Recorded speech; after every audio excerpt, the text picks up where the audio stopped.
It was definitely, I think, the same path that everybody takes, that A to B, right?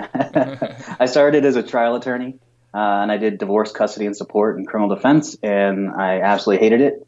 So I decided to take a year off, and I moved to South Korea, which I think is what most people do when they want to take a year off.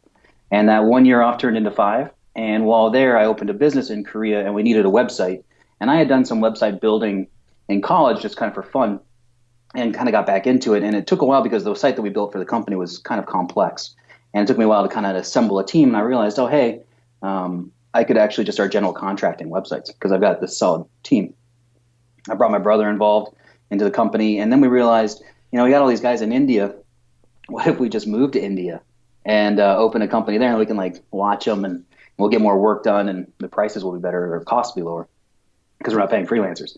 So we did that. And then the real short version is we got raided by the police. My brother got thrown in jail. They shut down our whole company In India? and in India. And so my brother, who does web design and development, said, okay, I can take these four clients and service them because we lost all our employees, right? They didn't want they didn't need to be involved in that scene with the police, right?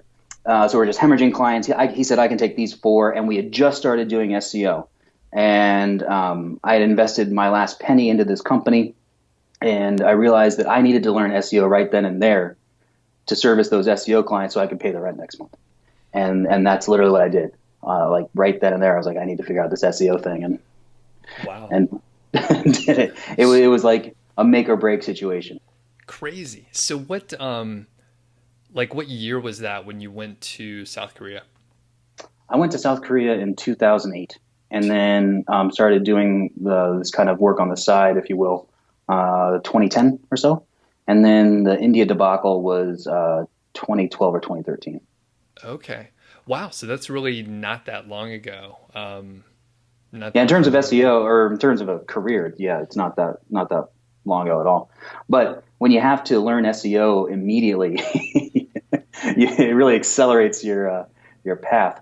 And then Right. that's what got me into testing. I realized, when like, hey, is this a ranking factor? And you get three answers that say yes, and three that say no, and three very learned answers that say maybe. And I was like, well, I think I need to figure this out on my own. And that's what I did through kind of refining the testing process of setting up test environments to see if something is or is not a ranking factor, or something or is not true. The other thing I ran into well is, you get a recipe of 50 things, and you're like, do I really have to do all 50? What really in here is making things happen. And so it was really just an economy of time, trying to cut through what you do or don't have to do. Uh, Right. and then that's what really then accelerated me into being, I guess, an SEO expert. And Gotcha. that's really just being able to kind of cut through that noise through testing models and stuff like that.